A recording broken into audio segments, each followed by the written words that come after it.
नमस्कार दोस्तों, wisdom career institute में आपका स्वागत है। आज का हमारा नया टॉपिक चलेगा ऑप्टिक्स प्रकाश की। ये हिंदी माध्यम का बैच है। तो टॉपिक स्टार्ट करते हैं प्रकाश की।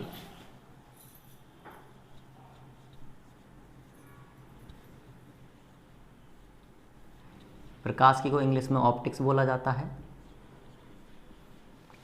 देखो, ऑप्टिक्स होता क्या है। ऑप्टिक्स प्रकाश अथवा प्रकाशिक घटनाओं का अध्ययन होता है। क्या कहा मैंने? विज्ञान की वह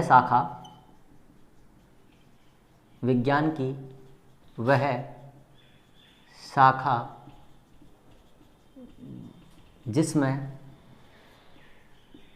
प्रकाश तथा प्रकाशिक घटनाओं का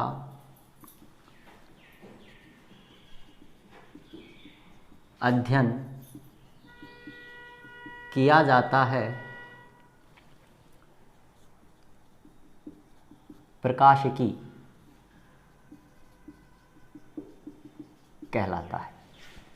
तो प्रकाशिकी में हमने पढ़ा कि विज्ञान की एक ऐसी शाखा है जिसमें प्रकाश तथा प्रकाशिक घटनाओं का अध्ययन किया जाता है। तो यहाँ पर सबसे पहले एक वर्ड आ रहा है प्रकाश। तो प्रकाश को समझते हैं, प्रकाश क्या होता है। प्रकाश, तो ये जो चैप्टर है इसका ये हमारा इंट्रोडक्शन टॉपिक चल रहा है, परिचय। यहाँ से कोई खास क्वेश्चन पूछे नहीं जाते हैं, लेकिन ये बेसिक है जो हमको जानना होता है। चलो स्टार्ट करते हैं। प्रकाश क्या है? 10th क्लास तक आप लोगों ने सिंपल सा पढ़ा था कि प्रकाश एक प्रकार की ऊर्जा होती है जिसके माध्यम से हम वस्तुओं को आसानी से देख पाते हैं। ये हमारे 10th लेवल में हमने एक डेफिनेशन पढ़ी थी। लेकिन प्रकाश को जब हम और एक्सप्लेन करते हैं, और अगर एक्सप्लेन करेंगे तो हम कुछ ऐसा पाएंगे कि प्रकाश जो है बेटा, वो एक विद्युत चुंबकीय विकिरण का बहुत ही छोटा सा भाग होता है जिसकी तरंग दैर्ध्य, जिसको वेवलेंथ बोला जाता है, जिसकी तरंग दैर्ध्य लगभग फिक्स नहीं होता, लगभग 3000 एंगस्ट्रॉम से या 4000 एंगस्ट्रॉम से 8000 एंगस्ट्रॉम के बीच होती है। उस बीच के स्पेक्ट्रम को हम प्रकाश कहते हैं। जैसे यहाँ पर समझो, लिख देता हूँ मैं थोड़ा सा थ्योरी के रूप में कि प्रकाश विद्युत चुंबकीय विकिरण का वह छोटा भाग होता है जिसकी तरंग दैर्ध्य को लैम्बडा से देखते हैं, जिसकी तरंग दैर्ध्य लगभग 4000 नैनोमीटर या 4000 एंगस्ट्रॉम से 760 नैनोमीटर तक होती है, एवं इसकी सहायता से हम हमारे आसपास की वस्तुओं को आसानी से देख पाते हैं। सिंपली ये भी ठीक है और ये भी ठीक है। तो हमने क्या कहा? प्रकाश एक प्रकार की ऊर्जा है। कैसी ऊर्जा है? प्रकाश एक प्रकार की ऐसी ऊर्जा है जिसके माध्यम से हम वस्तुओं को आसानी से देख सकते हैं। हम कह सकते हैं कि प्रकाश एक विद्युत चुंबकीय विकिरण है। विद्युत चुंबकीय विकिरण ऐसी विकिरण होती हैं बेटा जिनके संचरण के लिए माध्यम की आवश्यकता नहीं होती। तो हम लिख सकते हैं कि विद्युत चुंबकीय विकिरण यहाँ माध्यम की आवश्यकता नहीं, संचरण हेतु विकिरण के संचरण हेतु माध्यम की कोई आवश्यकता नहीं होती है। इसीलिए हम कहते हैं कि प्रकाश अनंत से, अनंत मतलब सूर्य से, और हमारे पृथ्वी तक या और खगोलीय पिंडों तक बिना माध्यम के कैसे पहुंच जाता है, क्योंकि वो एक विद्युत चुंबकीय विकिरण होता है। और विद्युत चुंबकीय विकिरण की प्रॉपर्टी होती है, गुण होता है कि उसको माध्यम की आवश्यकता नहीं होती संचरण के लिए। तो कौन सा होगा भाई? विद्युत चुंबकीय विकिरण तो बहुत बड़ी हो जाएगी, कहीं से लेके 400 नैनोमीटर से पहले के भी तो तरंग दैर्ध्य का विद्युत चुंबकीय विकिरण होगा, 760 नैनोमीटर के आगे का भी विद्युत चुंबकीय विकिरण होगा। लेकिन सिर्फ इससे पहले और इससे बाद के को प्रकाश नहीं बोला जाता, बोल देते हैं, इसलिए इस वाले भाग को सिर्फ दृश्य प्रकाश बोला जाता है। इसको देखो, समझाता हूं मैं अभी आगे।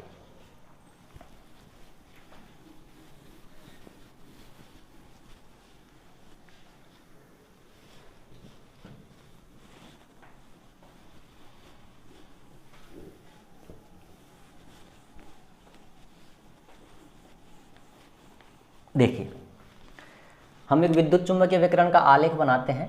किसका? विद्युत चुंबकीय विकिरण। समझिए, देखो, मान लो कि इस तरह से कोई विद्युत चुंबकीय विकिरण है। सबसे पहले हम लोग लेंगे गामा किरणें, उसके बाद में आती हैं बेटा एक्स किरणें, फिर आएंगी अल्ट्रावायलेट यानी पराबैंगनी, उसके बाद में यहाँ कहीं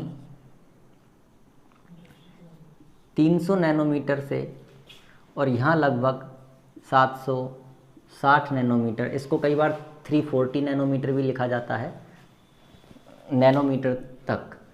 इसके बाद में आ जाएंगी इंफ्रारेड रेज, इसके बाद में आ जाएंगी माइक्रोवेव रेज, इसके बाद में आ जाएंगी रेडियो। ठीक है, ये सारी किरणें हमारे पास में होती हैं। ये पूरा का पूरा यहाँ से लेके यहाँ तक का पूरा सिस्टम विद्युत चुंबकीय विकिरण कहलाता है। ये एक स्पेक्ट्रम होता है। क्या होता है? एक स्पेक्ट्रम होता है प्रकाश का, या कह सकते हैं हम कि सूर्य के प्रकाश की जो लाइट आती हैं, जो किरणें होती हैं उनका। लेकिन 400 नैनोमीटर लिख दो यहाँ पर, चाहे से 400 नैनोमीटर से 760 नैनोमीटर के बीच की जो ये रेंज होती है, जो ये परास होती है, इसको ही बेटा हम दृश्य प्रकाश बोलते हैं। क्या बोलते हैं? दृश्य प्रकाश। दृश्य प्रकाश का मतलब जो आप लोगों ने छोटी क्लासेज में पढ़ा होगा, यहाँ पर बैनी आ हा पी ना ला, बैंगनी, नीला, आसमानी, हरा, पीला, नारंगी, लाल, या इंग्लिश में बोला जाता है विबग्योर।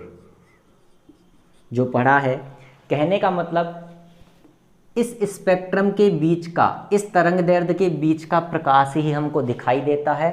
ये हमको दिखाई नहीं देता, इधर का भी हमको दिखाई नहीं देता। सिर्फ 400 नैनोमीटर से 7000 एंगस्ट्रॉम या 760 नैनोमीटर या 800 नैनोमीटर बोल दो, कोई फिक्स वैल्यू नहीं है बेटा, ये अप्रॉक्सीमेटली वैल्यू होती है। यही हमको दिखाई देता है, ना इधर का दिखाई देता है, ना ही इधर का दिखाई देता है। ना रेडियो वेव्स हमको दिखाई देती हैं, ना ही एक्सरे हमको दिखाई देती हैं। एक्सरे करवाया होगा, दिखता नहीं है। जो आप लोग बोन का पिक्चर लेके आते हो कि हमने एक्सरे करवाया है, एक्सरे करवाते हैं, एक्सरे दिखाई नहीं देता है, रे है बेटा, किरण दिखाई नहीं देती है। इसको बोला जाता है दृश्य प्रकाश। यही असलियत प्रकाश है जिसकी सहायता से हम वस्तुओं को देख पाते हैं। ओके, ठीक है, इसके आगे हम लोग चलते हैं। इसमें एक चीज़ और ध्यान रखना बेटा, जैसे जैसे हम, यहाँ मैंने लिखा था गामा रेज, यहाँ लिखा था मैंने एक्स रेज, और यहाँ लिखा था यूवी रेज। जैसे जैसे हम इस दिशा में आगे बढ़ते हैं, गामा से रेडियो की तरफ बढ़ते हैं, तो तरंग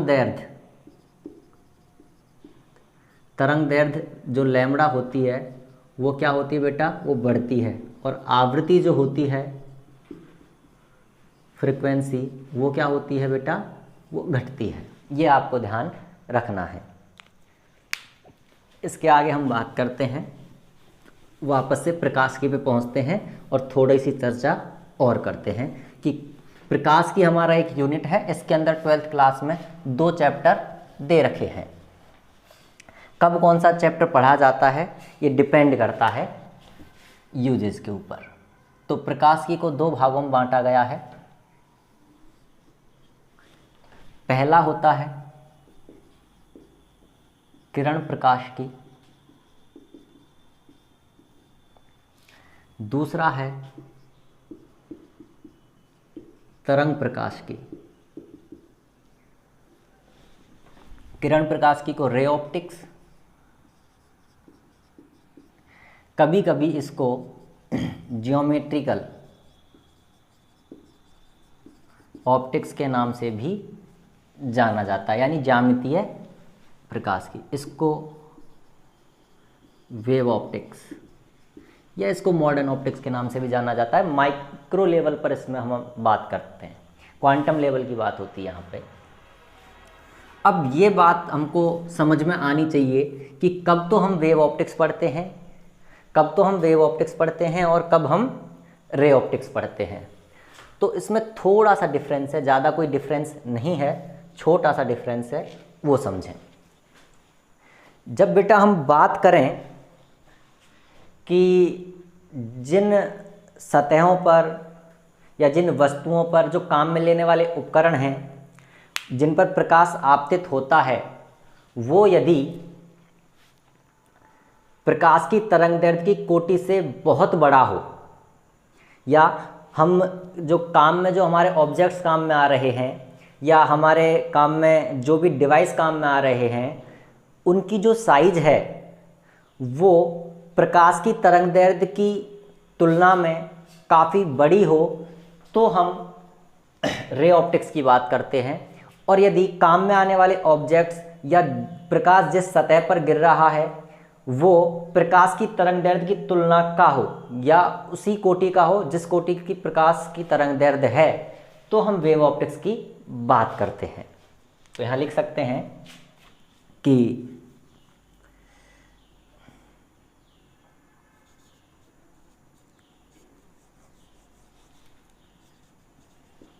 जब प्रकाश ऐसी सतह या वस्तु पर आपतित होता है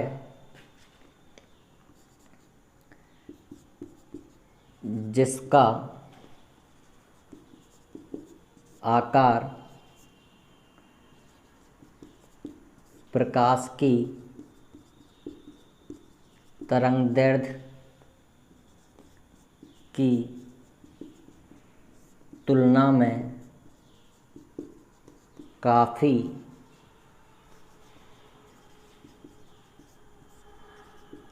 बड़ा होता है, तो किरण प्रकाशिकी में उसका अध्ययन किया जाता है।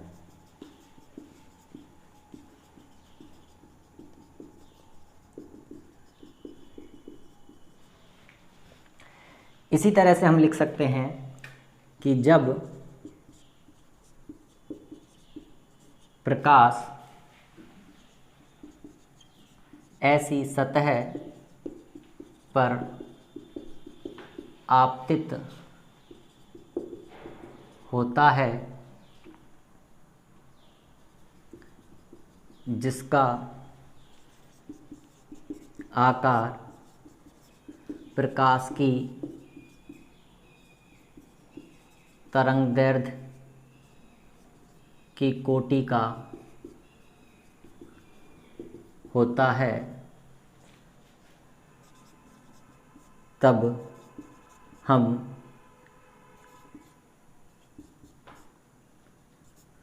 तरंग प्रकाश का अध्ययन करते हैं। ये हमारा बेसिक डिफरेंस हो गया इन दोनों के बीच में। अब कोई भी सतह या वस्तु हम इसमें कैसी ले सकते हैं, जैसे हमारे पास में समतल दर्पण हो गया, समतल दर्पण, गोलीय दर्पण, प्रिज्म, लेंस इत्यादि, ये इसके एग्जाम्पल हैं। इसके अंदर क्या करते हैं, एग्जाम्पल के तौर पर हम एक्सपेरिमेंट्स देखें तो यंग का द्विस्लिट प्रयोग, यंग्स डबल स्लिट एक्सपेरिमेंट जो होता है वो इसका एग्जाम्पल होता है। थिन फिल्म इंटरफेरेंस होता है।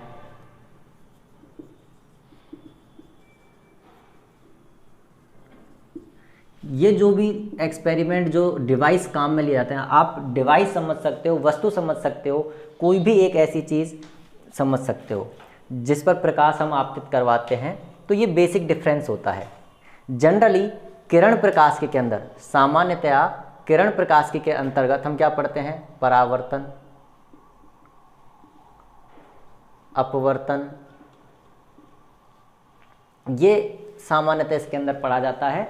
और ऑप्टिकल इंस्ट्रूमेंट, प्रकाशिक यंत्र जो हैं वो इसके अंदर पढ़े जाते हैं। पढ़ने को तो इसमें भी परावर्तन अपवर्तन हम लोग पढ़ते हैं, लेकिन जब बात क्वांटम लेवल पर होती है, माइक्रो लेवल पर होती है, तभी हम वेव ऑप्टिक्स में ये सारी चीज़ें पढ़ते हैं। क्वांटम लेवल का मतलब क्या है कि जो काम में आने वाले इंस्ट्रूमेंट हैं या ऑब्जेक्ट्स हैं वो सभी कैसे होने चाहिए, प्रकाश की तरंगदैर्ध्य की तुलना के होने चाहिए, कि जितनी प्रकाश की तरंगदैर्ध्य है उसी का उतना ही साइज आपके काम में आने वाले इंस्ट्रूमेंट्स होने चाहिए। तो इसमें हम लोग क्या पढ़ते हैं, व्यतिकरण पढ़ते हैं, इसके अंदर हम विवर्तन पढ़ते हैं, इसके अंदर हम ध्रुवण पढ़ते हैं, और भी बहुत सारी चीज़ें, फोटो इलेक्ट्रिक इफेक्ट्स वगैरह, ये सारी चीज़ हम इसके अंतर्गत पढ़ते हैं। तो ये बेसिक डिवाइडेशन हो गया हमारे प्रकाश की का दो भागों में, एक तो किरण प्रकाश की और एक तरंग प्रकाश की। किरण प्रकाश की कब पढ़ेंगे, किरण प्रकाश की हम जब पढ़ेंगे जब हमारे काम में आने वाली वस्तुएं या यंत्र या जो भी सतह जिस पर प्रकाश आपतित हो रहा है उसका आकार बहुत बड़ा होना चाहिए प्रकाश की तरंगदैर्ध्य की तुलना में, तब तो हम किरण प्रकाश की पढ़ेंगे। और तरंग प्रकाश की कब पढ़ते हैं, तरंग प्रकाश की जब पढ़ते हैं जब हमारे काम में आने वाले जो यंत्र हैं या जिस पर प्रकाश आपतित हो रहा है उसका आकार प्रकाश की तरंगदैर्ध्य की कोटि का हो, यानी प्रकाश की तरंगदैर्ध्य की बराबर होना चाहिए, लगभग एग्जैक्ट बराबर हो नहीं हो उससे फर्क नहीं पड़ता है, लेकिन उसकी ही कोटि का, उसी ऑर्डर का होना जरूरी है। यह हमारा बेसिक इंट्रोडक्शन हो गया कि कब कौन सा चैप्टर हमको पढ़ना है। 12th क्लास के अंदर सिर्फ 2 ही चैप्टर दिए गए हैं। चलिए इसका स्क्रीनशॉट लें और आगे बढ़ें। ठीक, अब हम लोग बात करते हैं कि हमको वस्तुएं कैसे दिखाई देती हैं और उनका रंग कैसे दिखाई देता है, इस पर थोड़ी बहुत हम चर्चा करते हैं। तो चर्चा का विषय है ये, टॉपिक बहुत अच्छा है, बहुत ही बड़ा टॉपिक है, आराम से लगभग 1 महीने चलने जैसा टॉपिक है ना। अंत कभी होता नहीं है, अनंत है। तो हेडिंग के तौर पर थोड़ा सा क्वेश्चन मार्क जैसा हेडिंग है,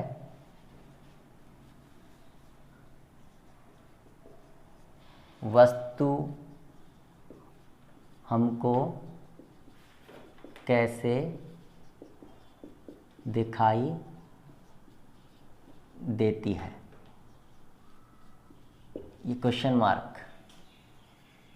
ठीक है, तो इसमें समझो होता क्या है, होता ये है कि प्रकाश की किरण किसी वस्तु पर आपतित होती है तो 3 घटनाएं होती हैं। मैंने क्या कहा, प्रकाश जब किसी भी सतह पर या वस्तु पर आपतित होता है तो 3 घटनाएं होती हैं। समझो इधर, उसको फिर हम थ्योरेटिकली लिख लेंगे बाद में, समझो क्या होता है। माना कि आपके पास में ये कोई वस्तु है, ये क्या है, ये वस्तु है, ये आपका कोई प्रकाश का स्रोत है। मान लो हमारा सबसे बड़ा स्रोत प्रकाश का क्या है, सूर्य है। यहां से जब श्वेत प्रकाश जाता है, मैंने क्या नाम लिया, श्वेत प्रकाश। आपको श्वेत प्रकाश के बारे में पता होना चाहिए कि ये 7 रंगों का समूह होता है। 7 रंगों से मिलकर बनता है श्वेत प्रकाश। और वो कौन कौन से रंग होते हैं, वो होते हैं बैनी, हा, पीना, ला। तो ये भूलने वाली बात नहीं है, ये बहुत काम आएगा ये चीज़, दिव्योर जिसको बोला जाता है। तो इस श्वेत रंग का प्रकाश जब किसी वस्तु पर, किसी सतह पर आपतित होता है तो 3 घटनाएं होती हैं। या तो किरण परावर्तित हो जाती है, या किरण अवशोषित हो जाती है, या किरण आर पार हो जाती है। 3 घटना हुई। पहली घटना, ये दूसरी घटना, इसको बाहर लिख देते हैं, दिखाई नहीं देगा, ये दूसरी घटना और ये तीसरी घटना। पहली घटना को हम बोलते हैं बेटा परावर्तन, दूसरी घटना को हम बोलते हैं अवशोषण, तीसरी घटना को हम बोलते हैं अपवर्तन। यहाँ पर 3 घटनाओं का हम अध्ययन करते हैं। जब कोई प्रकाश किसी सतह पर या वस्तु पर आपतित होता है तो 3 प्रकार की घटनाएं देखने को मिलती हैं। पहला परावर्तन, अवशोषण और अपवर्तन। जब प्रकाश किसी वस्तु की सतह पर गिरता है तो कुछ भाग तो प्रकाश का परावर्तित हो जाता है, कुछ भाग अवशोषित हो जाता है और कुछ भाग वस्तु के आर पार चला जाता है। इस घटना को अपवर्तन कहा जाता है। तो हर एक चीज़ को बारी बारी समझना है। हम ऑप्टिक्स के अंतर्गत या प्रकाशिकी के अंतर्गत अवशोषण की घटना को नहीं पढ़ते हैं। इसका एक कारण है। अवशोषण की घटना को इसलिए नहीं पढ़ा जाता है कि जब प्रकाश किसी वस्तु पर आपतित होता है और वस्तु द्वारा प्रकाश का अवशोषण कर लिया जाता है, तो आप एक चीज़ जानते हैं कि प्रकाश जो है एक प्रकार की ऊर्जा है। जब कोई वस्तु किसी ऊर्जा का अवशोषण करेगी तो इसमें ऊष्मा का उत्पन्न होगा, ऊष्मा उत्पन्न होगी, हीट एनर्जी जनरेट होने लग जाएगी। अगर ये हीट जनरेट होगी तो ये ऑप्टिक्स का कॉन्सेप्ट नहीं रहेगा, ये थर्मोडायनामिक्स के कॉन्सेप्ट में या अलग कॉन्सेप्ट में, ऊष्मा वाले कॉन्सेप्ट में चले जाएगा। इसलिए हम इसको ऑप्टिक्स के अंतर्गत नहीं पढ़ते हैं। यहाँ पर हम सिर्फ 2 ही घटनाओं का अध्ययन करेंगे, एक परावर्तन और एक अपवर्तन। तो अवशोषण की घटना का अध्ययन हम ऑप्टिक्स के अंतर्गत या प्रकाशिकी के अंतर्गत नहीं करते हैं। तो फिर हम क्या कहेंगे, चलो सर हमने तो मान लिया कि अवशोषण का तो नहीं कर रहे और आप कह रहे हो कि तीनों घटनाएं साथ में होती हैं, तो फिर तीनों का एक साथ अध्ययन करेंगे या किसी एक का करेंगे। तो जो घटना ज़्यादा हो रही है, माना कि कोई प्रकाश की किरण इस पर आपतित हुई, आपतित होने पर 90% जो किरणें हैं वो परावर्तित हो गई और 10% अपवर्तित हो गई। तो परावर्तन की घटना का यहाँ पर ज़्यादा महत्व रहेगा, इसलिए हम परावर्तन पढ़ेंगे। जब अपवर्तन ज़्यादा प्रतिशत होएगा, प्रतिशत के तौर पर देखा जाए, ज़्यादा परसेंटेज में अपवर्तन होगा या किरणें ज़्यादा अपवर्तित होंगी, किससे, परावर्तन से, तो हम लोग अपवर्तन पढ़ेंगे। ये हमारा तरीका होता है। अब हमने बात की कि क्या होता है, तो देखो सबसे पहले होता क्या है वापस से अब समझो कि वस्तु दिखाई कैसे देती है। ये तो हमने इतना सा समझ लिया कि हाँ भाई 3 चीज़ें होती हैं और ऐसे ऐसे होता है। जब प्रकाश की किरण किसी वस्तु पर गिरती है, जब प्रकाश की किरण किसी वस्तु पर गिरती है, गिरने के बाद में वस्तु उस किरण को परावर्तित कर देती है। परावर्तित करने के बाद में जब किरणें नेत्र में जाती हैं, नेत्र में जाती हैं तो एक सेंसेशन होता है। नेत्र में जाती हैं तो एक सेंसेशन होता है, उस सेंसेशन को ऑब्जर्व करके आँखों की नर्व्स के द्वारा संदेश हमारे मस्तिष्क तक पहुंचता है, संदेश हमारे मस्तिष्क तक पहुंचता है और मस्तिष्क में वो संदेश पहुंचता है, उससे मस्तिष्क हमारी आँख के रेटिना पर उस वस्तु का प्रतिबिंब बना देता है। अब प्रतिबिंब कितना बनेगा और कैसा बनेगा, इसका भी हमको अध्ययन करना है। अगर हम माने कि सिर्फ इस वाले हिस्से से ही किरण परावर्तित होकर आई है तो सिर्फ यही वाला हिस्सा हमको दिखाई देगा। ऐसे ही धीरे धीरे हर एक पॉइंट से अनंत किरणें, हर एक वस्तु के हर एक पॉइंट से अनंत किरणें परावर्तित होकर हमारे नेत्र तक पहुंचती हैं और उसके बाद में हमको पूरे का पूरा प्रतिबिंब दिखाई पड़ता है वस्तु का। ऐसा नहीं है कि हमने एक किरण चित्र बनाया है तो सिर्फ पूरा वस्तु दिख जाएगा, इससे अनंत किरणें ऐसे आती हैं और अनंत किरणें ही हमारे आँख पर पहुंचती हैं। ठीक है, तो ये समझ में आया होगा आपको, सिंपल सा। अब हम लोग आगे बात करते कि चलो वस्तु तो दिखाई दे गई, लेकिन वस्तु का रंग कैसा होगा, वस्तु का आकार कैसा होगा, वो सारी ही हमको इस क्वेश्चन में देना है आंसर। अब वस्तुओं के साथ में हमको उनका रंग कैसे दिखाई देता है, इसके बारे में भी हमको जानकारी लेनी है। देखिए क्या होता है।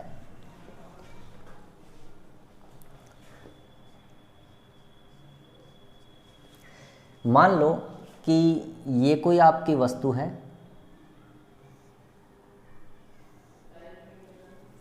ये आपका कोई भी स्रोत है प्रकाश का, मान लेते हैं सूरज है। यहाँ से श्वेत प्रकाश जा रहा है। कौन सा प्रकाश जा रहा है? श्वेत प्रकाश। श्वेत प्रकाश में कितने रंग होते हैं, कितने रंगों की किरणें होती हैं? 7 रंग। तो हम रंगों के हिसाब से किरणें बना लेते हैं। ये लो,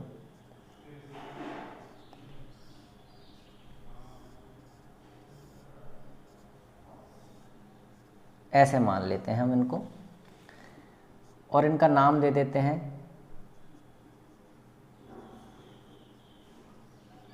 कुछ इस तरह से, विबग्योर मान लो, बेनिया, पीनाना मान लो। अब मान लो कि ये श्वेत रंग का एक किरण पुंज है। अब इस किरण पुंज से क्या हो रहा है कि कोई भी जिस रंग की प्रकाश की किरण, मान लो कि लाल रंग की प्रकाश की किरण क्या हो जाती है? परावर्तित हो जाती है। ये तो क्या हो गई बेटा? परावर्तित हो गई। बाकी की ये 7 जो हैं ये क्या कर ली जाती हैं? इस वस्तु के द्वारा अवशोषित कर ली जाती हैं। तो लाल रंग की हम किरण परावर्तित जो हुई है वो हमारी आँख पर आएगी। तो जिस रंग की किरण श्वेत प्रकाश के किरण पुंज से, श्वेत प्रकाश के किरण पुंज से जब किरणें जाती हैं और किसी वस्तु पर, ये क्या है हमारी? ये है वस्तु। वस्तु से टकराकर जिस रंग की किरण हमारी नेत्र पर आएगी, हमारी आँख पर परावर्तित होकर आएगी, उसी रंग का हमको ऑब्जेक्ट या कहें कि वस्तु दिखाई पड़ता है। ध्यान से समझो मैंने क्या कहा कि श्वेत प्रकाश जो होता है उसमें 7 रंगों की किरणों का समूह होता है, तो किरण पुंज होगा। जब श्वेत प्रकाश का किरण पुंज किसी वस्तु पर आपतित होता है, आपतित होने के टकराने के बाद में जिस रंग की प्रकाश की किरण, क्या कह रहा हूँ, जिस रंग की प्रकाश की किरण हमारे नेत्र पर आती है परावर्तित होकर, वही रंग वस्तु का हमें दिखाई देता है। यहाँ रेड की जगह अगर हम ब्लू वाली आती तो ब्लू दिखाई देता, येलो आती तो येलो दिखाई देता। अच्छा, अब समझो इसमें अलग अलग कहानी कि मान लो ये तो आपका स्रोत है, इसको लिख देते हैं प्रकाश स्रोत। प्रकाश का स्रोत है सूर्य। ये आपकी वस्तु है। अब ये प्रकाश की किरणें अगर इस वस्तु के आर पार निकल जाएं, श्वेत प्रकाश मान लो, ठीक है, श्वेत प्रकाश की किरणें, 7 की 7 किरणें, 7 की 7 किरणें इस वस्तु के आर पार निकल जाएं, तो ये वस्तु क्या कहलाएगी? पारदर्शी वस्तु कहलाएगी। कैसी वस्तु कहलाएगी?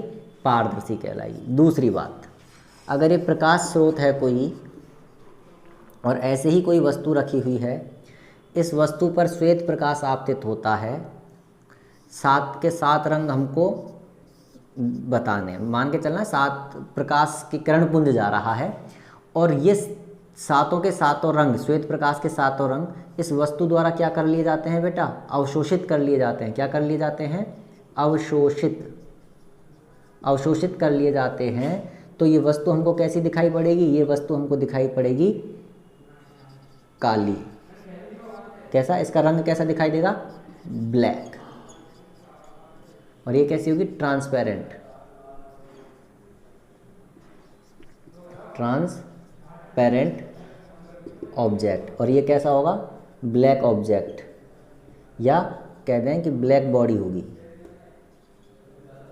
या कह दें ट्रांसपेरेंट बॉडी होगी। ठीक है। अब मान लो कि ये आपका क्या है?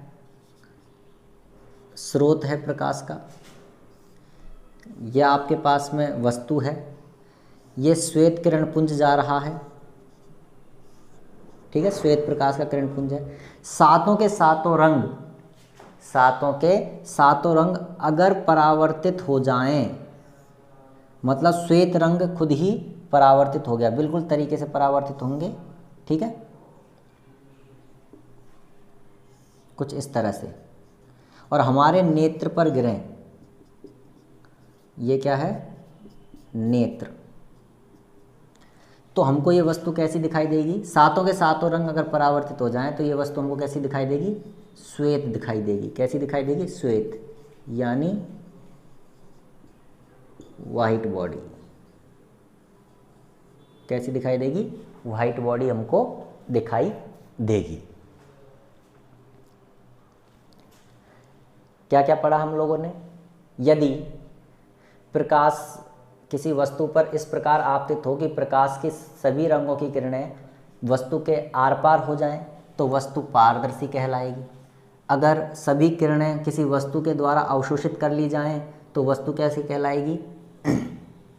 ब्लैक बॉडी कहलाएगी। क्यों? क्योंकि परावर्तन ही नहीं हो रहा है, और परावर्तन नहीं हो रहा तो आँखों पर कोई किरणें नहीं गिर रही। जब आँखों पर कोई किरण गिर ही नहीं रही, कोई किरण, परावर्तित किरण आँखों में आ ही नहीं रही, तो कोई सेंसेशन हो ही नहीं रहा है, तो हमको अंधेरा दिखाई देता है। मतलब प्रकाश, जब तक प्रकाश किसी वस्तु से टकराकर परावर्तित होकर हमारी आँखों तक नहीं आएगा, तब तक हमको वस्तु दिखाई नहीं देगी, और दिखाई नहीं देने को ही अंधेरापन या कालापन समझ सकते हैं हम लोग। ठीक है। ऐसे ही अगर प्रकाश किरणें, श्वेत प्रकाश की सभी किरणें परावर्तित हो जाएं, ना तो कोई आर पार हो, ना ही इस वस्तु के द्वारा अवशोषित की जाए, और सभी की सभी 7 रंगों की किरणें परावर्तित होकर हमारे आँख पर गिरें, तो उस वस्तु का रंग हमको कैसा दिखाई देगा? श्वेत दिखाई देगा। कैसा दिखाई देगा? श्वेत दिखाई देगा। ये आज का हमारा इंट्रोडक्शन था। हम लोगों ने किरण के बारे में नहीं पढ़ा है, और 1-2 पॉइंट और जान लेते हैं कि जो आपका प्रकाश है, प्रकाश सदैव सरल रेखा में गति करता है। एक तो ये पॉइंट आपको ध्यान रखना है। एक दूसरा पॉइंट ध्यान रखना है, किरण किसे कहते हैं? तो प्रकाश जिस पथ पर आगे बढ़ता है, उस पथ को ही हम क्या कहते हैं? किरण कहते हैं। एक तरह से प्रकाश जिस पथ पर आगे बढ़ता है, उस पथ के सरल रेखीय आलेख को किरण कहते हैं।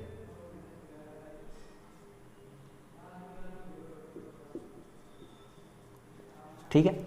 एक पॉइंट और है जो हम यहाँ समझते हैं, वो पॉइंट है कि किरण पुंज किसे कहते हैं?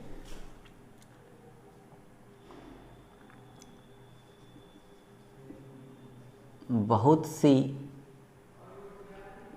सारी किरणों का समूह किरणपुंज कहलाता है। ठीक है, ये हमारी थोड़ी सी थ्योरी थी जो हमको प्रकाश के बारे में जाननी थी। तो हम लोगों ने आज पढ़ा, एक बात और है छोटी सी जानने के लिए, वो क्या है? प्रकाश की प्रकृति।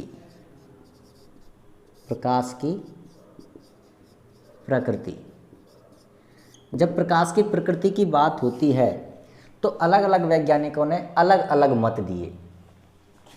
न्यूटन साहब कहते हैं कि प्रकाश जो है वो कणीय प्रकृति दर्शाता है।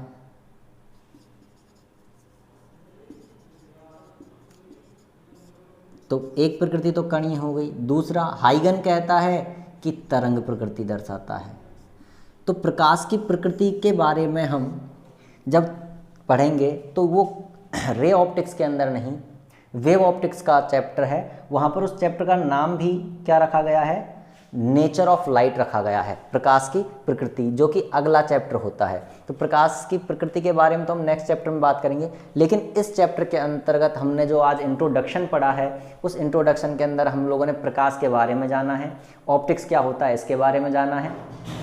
ऑप्टिक्स के दो भाग होते हैं, एक तो रे ऑप्टिक्स और एक वेव ऑप्टिक्स। रे ऑप्टिक्स मतलब किरण प्रकाश की, और एक तरंग प्रकाश की। कब किरण प्रकाश की को पढ़ा जाता है, कब तरंग प्रकाश की को पढ़ा जाता है, इसके बारे में हम लोग अध्ययन कर चुके हैं। अब अगले जो लेक्चर होगा उसके अंदर हम जानेंगे परावर्तन क्या होता है, परावर्तन से संबंधित जो भी न्यूमेरिकल्स होंगे, जो भी आंकिक प्रश्न होंगे, वो भी हम यहाँ पर बात करेंगे। बिल्कुल आपका जेई और नीट लेवल के क्वेश्चंस भी आपको सॉल्व करवाए जाएंगे। यहाँ पर सिर्फ बोर्ड नहीं, बोर्ड के अलावा जेई और नीट सभी तरह के क्वेश्चंस आपको सॉल्व करवाए जाएंगे। तब तक के लिए हम नेक्स्ट ये सारे नोट्स आपको क्लियर करने हैं, पढ़ाई करते रहना है। ऑल द वेरी बेस्ट, जय हिंद।